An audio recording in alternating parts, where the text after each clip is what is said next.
Night gathered over Paris like a lid pressed on a boiling pot. Bells tolled from towers that had once called the city to prayer. Now they seemed to measure the breath of a beast. Wind pushed smoke through crooked lanes and over the river. The water looked black. On the stones, the echo of boots moved in restless waves. Somewhere a door slammed. Somewhere a woman prayed. A boy counted heartbeats and wished for daylight. The year was 1792. The summer had burned itself to ash. The king sat behind bars. The armies of Austria and Prussia crawled toward the capital. The city felt cornered. A rumor became a blade. A whisper became an order.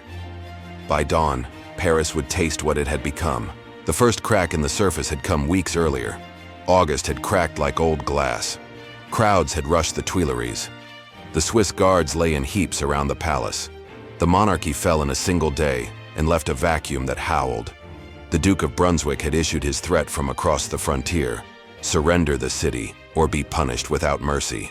Longwy fell. News galloped through the streets. Then Verdun trembled. Each defeat sounded like a nail driven into the coffin of the new republic. Every step of the invader felt like a hand at the throat of Paris. Fear did not search for facts. It searched for culprits. Eyes slid toward priests who would not swear to the civil constitution, toward nobles who still moved like they were born to command, toward foreign names spoken behind closed shutters. The prisons swelled until their walls held a breath you could hear. The Abbaye, La Force, the Carmes, the Conciergerie, Bicêtre, the Salpêtrière.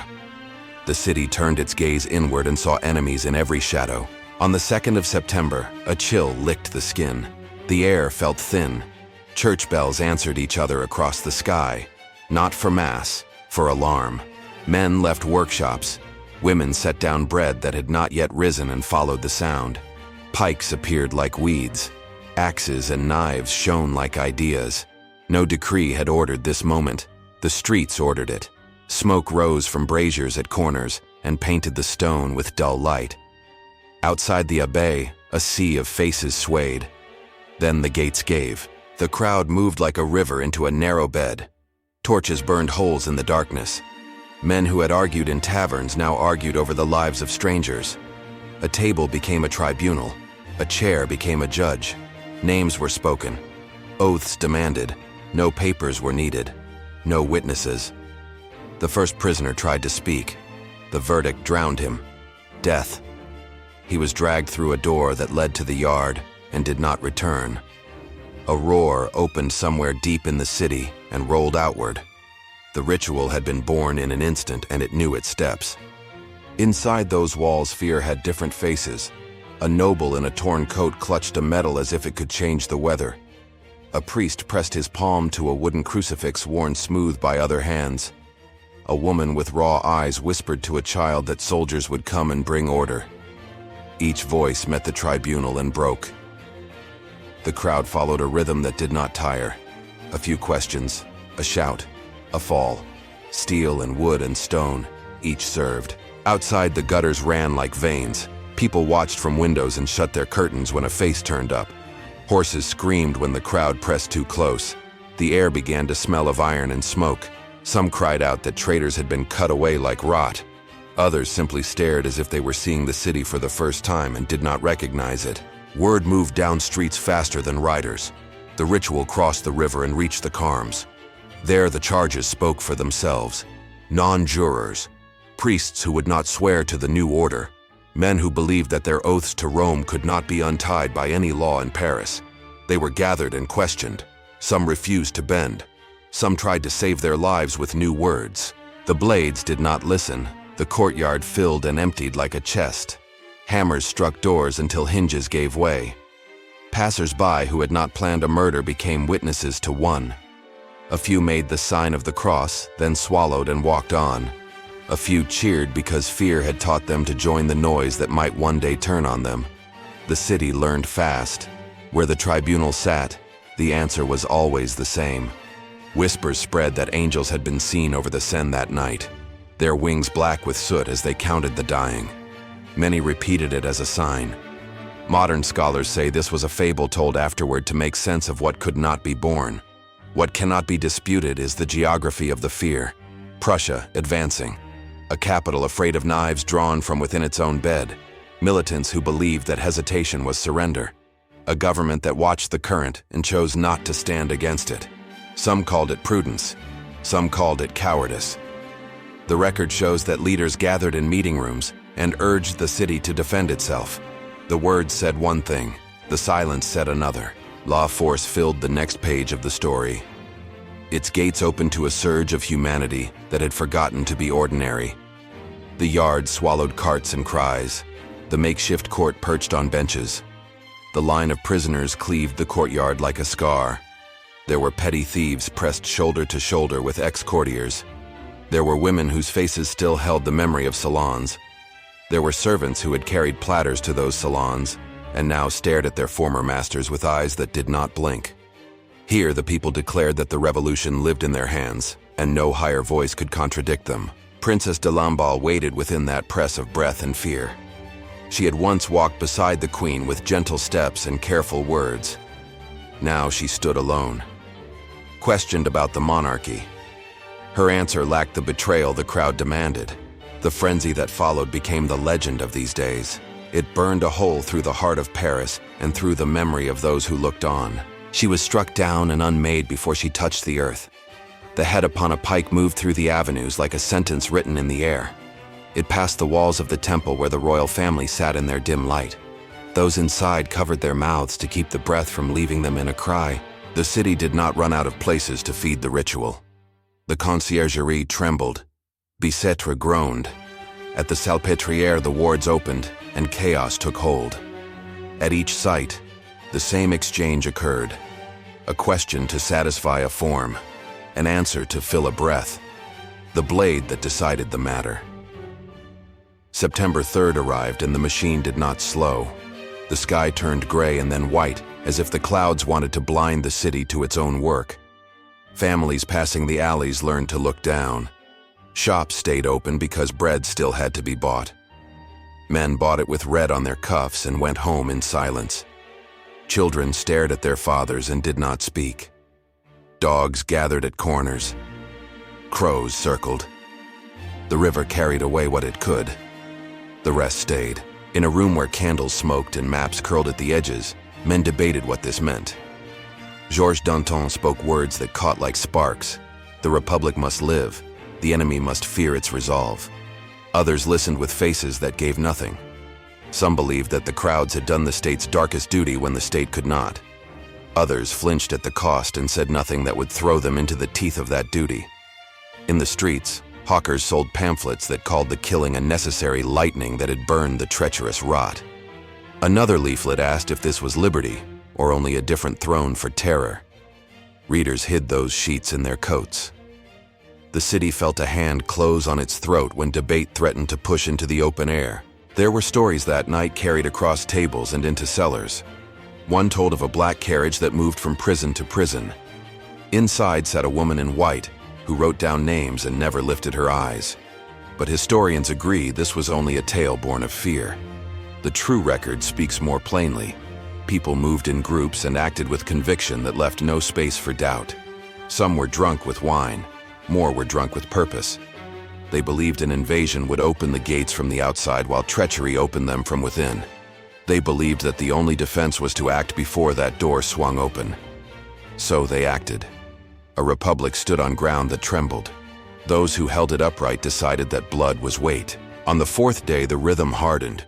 Names reached the table and slid off it into the yard in seconds. It was said that the tribunal was quicker than the guillotine. The joke turned to ash in the mouth of the man who told it. Street by street, the odor sharpened until even the strongest lungs tightened. Lime followed the carts and tried to cover what could not be covered. The pits at the edge of the city opened like unread pages. Into them went noble and thief and priest. A few clutched rosaries, a few clenched fists. Most simply looked at the sky and tried to see something other than smoke. Beyond the capital, the news traveled faster than truth. Other towns watched and copied what suited their fear. Smaller prisons echoed the same rhythm. A few refused to open their gates and prayed their walls would hold. A few surrendered to the current. The fear had learned to reproduce itself. It did not ask for permission. It asked only for a crowd and a reason that could be spoken in a sentence. The form of the tribunal became a mask. Behind it stood the simple conviction that mercy was betrayal while invasion pressed at the borders. Inside the temple, the royal family listened to the city through thick walls. The queen's hands shook when she learned whose head had passed the window. The king stared at his shoes and saw the road that ran to the scaffold long before the cart would carry him there. They did not cry aloud.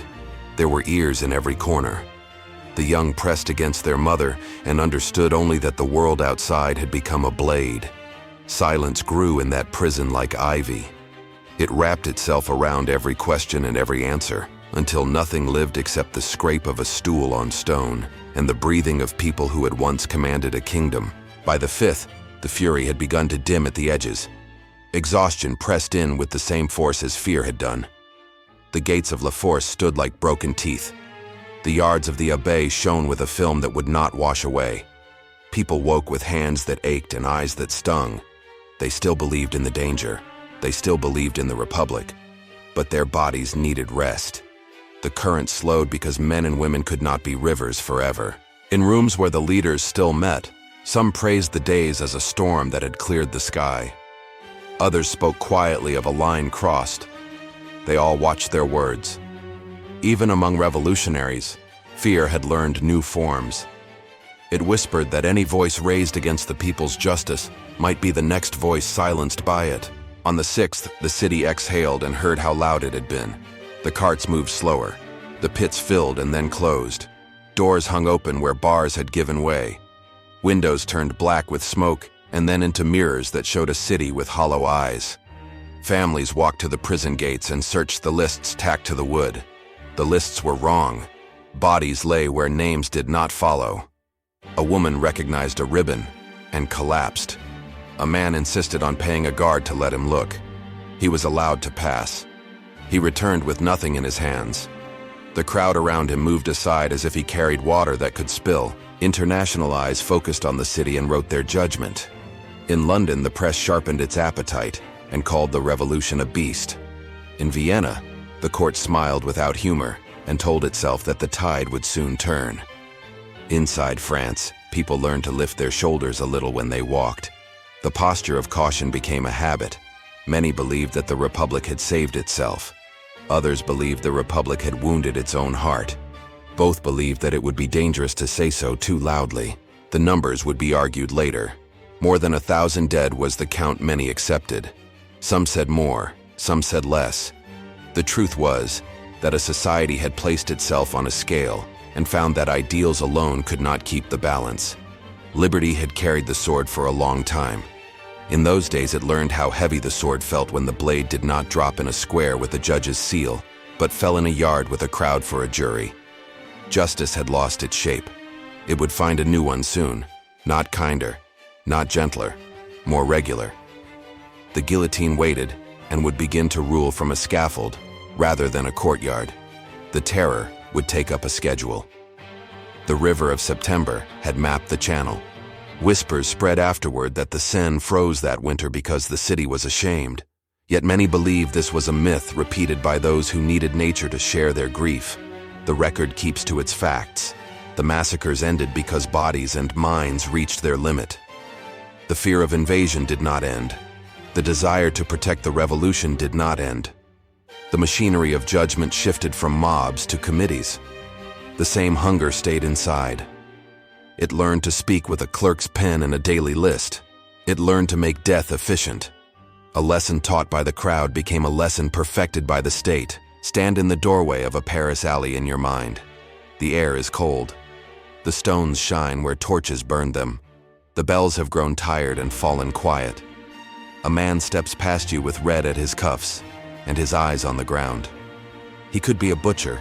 He could be a carpenter. He could be a father. A woman passes with a hand at her throat and the other around a child. They do not look at each other. They belong to the same city, and now to the same memory. They carry it as if it were a shard of glass wrapped in cloth. When they speak of liberty to that child in later years, there is a moment when they go silent. The silence is the weight of September. History does not forget what Paris learned in those days. A nation can be invaded from the outside. A nation can also invite an invader from within. The invader wears the clothes of certainty. It calls itself virtue because it cannot bear to be called fear. It speaks of safety and pulls open a gate. It asks for one exception, one more. It finds that the line between necessity and appetite is as thin as smoke. The men who sat in dark rooms and weighed their choices felt that smoke filled their lungs. Some fed it. Some watched it rise and drift toward the ceiling and told themselves they could not change its course. The city lived with their choices. The dead taught the rest what words would be safe to say in the morning. The monuments along the river have changed. Trees have grown. Squares have been renamed. Yet under the feet of the walkers lies the map that September wrote. The map says that fear can lead a people with a loud voice. It says that justice without law becomes ceremony without mercy. It says that a revolution can devour not only enemies, but the face it shows to its own children. There are pages yet to turn after 1792. There will be trials. There will be kings and queens who fall. There will be years when the blade works like a clock. But in those days when the bells summoned the crowd instead of the faithful, Paris crossed its bridge. On the far side waited a different dawn.